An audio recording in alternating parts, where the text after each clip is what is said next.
नौजवान हमें अपना मसला बताओ। जहां पनाह आप पर मेरा कुछ उधार है। अच्छा, मैं तुम्हारा मकरूज कैसे हो गया? जहां पनाह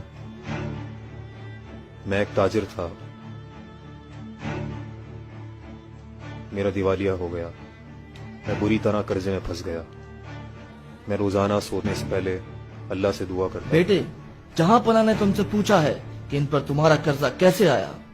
जैसे मैंने जिक्र किया कि मैं रोजाना रात सोने से पहले अल्लाह से दुआ करता हूँ। मैंने कल रात को ख्वाब में हमारे नबी सल्लल्लाहु अलैहि वसल्लम की जियारत की। सल्लल्लाहु अलैहि वसल्लम।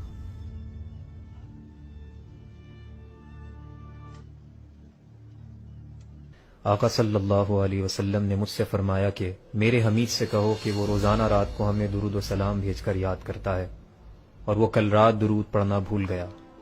उसके पास जाओ और उसे अपना मसला बताओ।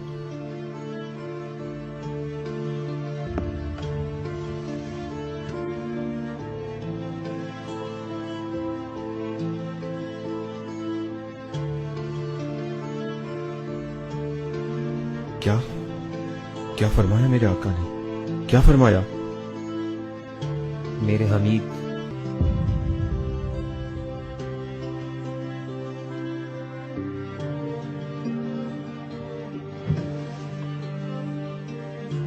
ये कबूल करो।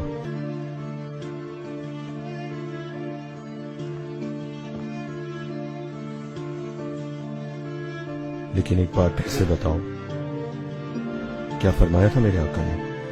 मेरे हमीद,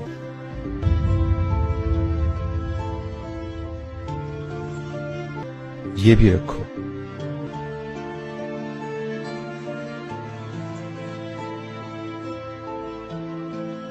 एक बार फिर से बताओ, मुझे कैसे मुखातिब किया? जब मैंने हुजूर सल्लल्लाहु अलैहि वसल्लम को अपने ख्वाब में देखा तो उन्होंने फरमाया, मेरे हमीद,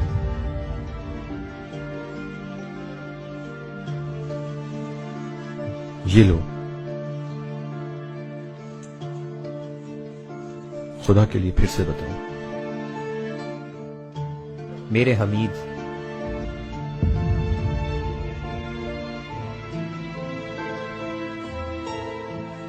और लो। मेरे बेटे, क्या अब ये रकम तुम्हारे लिए काफी नहीं? ये काफी है पाशा, इससे मैं अपना कर्जा आसानी से उतार सकता हूँ। अल्लाह हाफिज।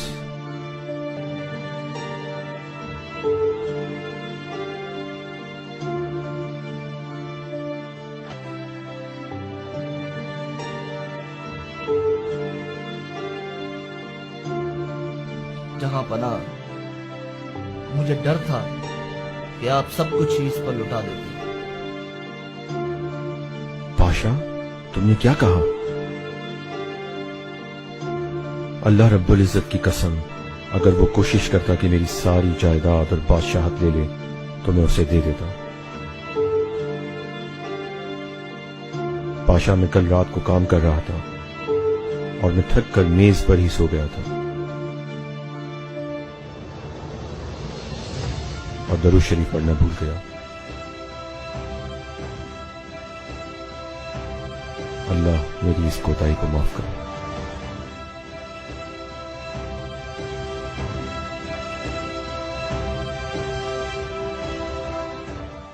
इस वीडियो को शेयर जरूर करें। हो सकता है आपके एक शेयर से ये बात किसी के दिल में उतर जाए।